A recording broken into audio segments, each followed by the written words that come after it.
آج ہم but coin کی دنیا میں تھوڑا گہرائی سے اتر رہے ہیں۔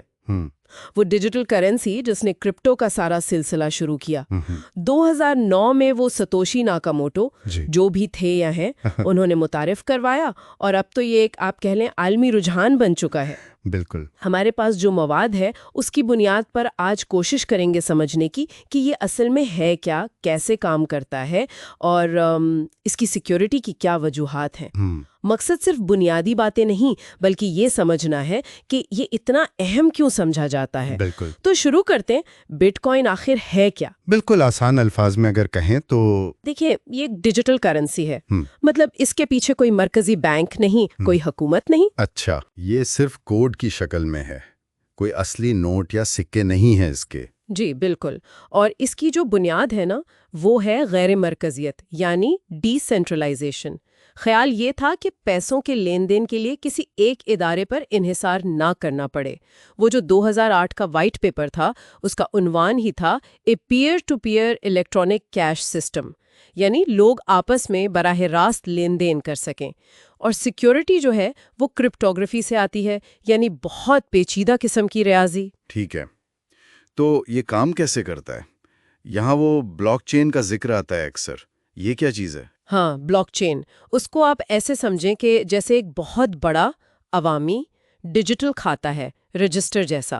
اس میں ہر بٹ کوائن ٹرانزیکشن کا ریکارڈ ہوتا ہے، اور یہ کھاتا ہزاروں کمپیوٹرز پر پھیلا ہوتا ہے، تو کوئی ایک اسے کنٹرول نہیں کر سکتا، نہ ہی آسانی سے بدل سکتا ہے۔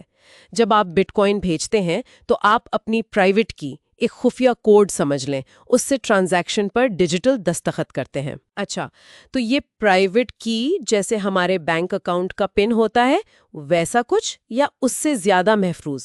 ایک طرح سے کہہ سکتے ہیں جی، مگر کہیں زیادہ خفیہ اور اہم۔ یہ آپ کی ملکیت کا ثبوت ہے۔ تو یہ ٹرانزیکشن پھر نیٹ ورک پر چلی جاتی ہے۔ پھر آتے ہیں مائنرز۔ یہ خاص کمپیوٹرز ہوتے ہیں جو بہت پیچیدہ ریاضیاتی مسئلے حل کرتے ہیں۔ ان مسئلوں کو حل کر کے وہ ٹرانزیکشنز کی تصدیق کرتے ہیں۔ اسی عمل کو مائننگ یا پروف آف ورک کہتے ہیں۔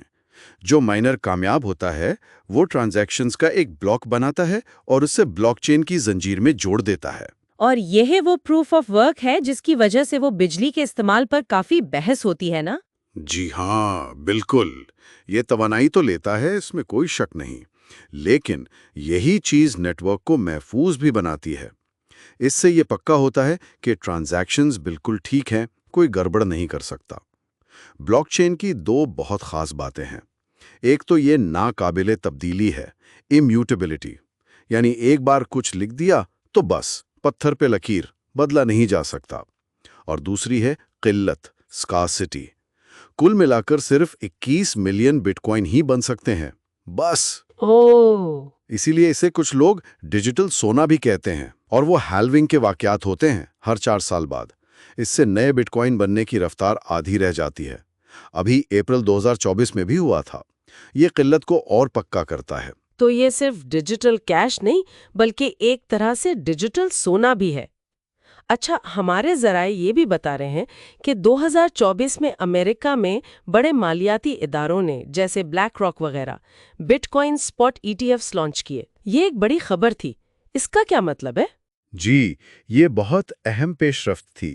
اس سے یہ پتہ چلتا ہے کہ جو روایتی مالیاتی دنیا ہے وہ بھی اب بٹ کوائن کو ایک سنجیدہ اثاثہ، ایک انویسٹمنٹ کے طور پر دیکھ رہی ہے، اور اس سے عام سرمایہ کاروں کے لیے بھی بٹ کوائن میں پیسہ لگانا آسان ہو گیا ہے، زیادہ ریگولیٹڈ طریقے سے۔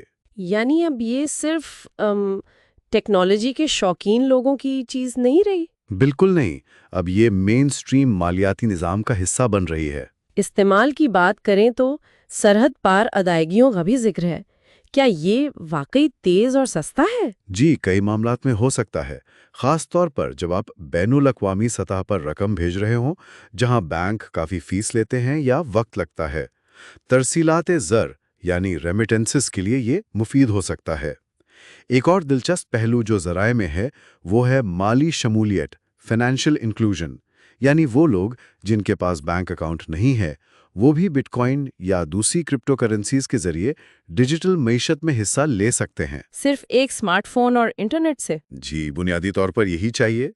ایل سیلواڈور نے تو اسے 2021 میں قانونی کرنسی کا درجہ بھی دے دیا تھا۔ یہ اسی خیال کی ایک مثال ہے۔ اور بٹ کوائن کی اپنی ٹیکنالوجی نے مزید نئی چیزوں کو بھی جنم دیا ہے۔ بالکل، بٹ کوائن کی بلاک چین نے تو پوری کرپٹو انڈسٹری کی بنیاد رکھی ہے۔ اب تو ہم بٹ کوائن پر ہی نئی چیزیں دیکھ رہے ہیں، جیسے آرڈینلز جو ایک طرح کے NFTs یا ڈیجیٹل کلیکٹیبلز ہیں، اور لیئر 2 حل بھی آ رہے ہیں جو بٹ کوائن پر ٹرانزیکشنز کو تیز اور سستا بنانے کی کوشش کر رہے ہیں۔ ٹھیک ہے، اب آتے ہیں سب سے اہم سوال پر، سیکیورٹی۔ یہ اتنا محفوظ کیسے ہے؟ لوگ کیوں بھروسہ کرتے ہیں؟ دیکھیں، اس کی سیکیورٹی کی کئی پرتیں ہیں۔ پہلی تو وہی کرپٹوگرافی جس کا ذکر کیا تھا، پبلک کی پرائیویٹ کی کا نظام۔ ہر ٹرانزیکشن پر ڈیجیٹل دستخط ہوتے ہیں، اور ہر نیا بلاک پچھلے بلاک سے کرپٹوگرافک طریقے سے جڑا ہوتا ہے، ایک زنجیر کی طرح۔ اچھا، اس زنجیر کو توڑنا یا پرانا ریکارڈ بدلنا یہ تقریباً ناممکن ہے۔ اور نیٹ ورک کی سطح پر وہ پروف آف ورک والا نظام کیسے سیکیورٹی دیتا ہے؟ وہی، کیونکہ ہزاروں مائنرز مقابلہ کر رہے ہوتے ہیں تو کسی ایک کے لیے پورے نیٹ ورک پر کنٹرول حاصل کرنا بہت مشکل ہے۔ اسے 51% حملہ کہتے ہیں۔ اس کے لیے آپ کو آدھی سے زیادہ کمپیوٹنگ پاور چاہیے ہوتی ہے پورے نیٹ ورک کی۔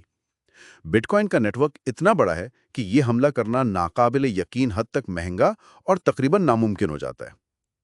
ایک اور چیز ہے شفافیت، ٹرانسپیرنسی۔ ساری ٹرانزیکشنز پبلک لیجر پر نظر آتی ہیں۔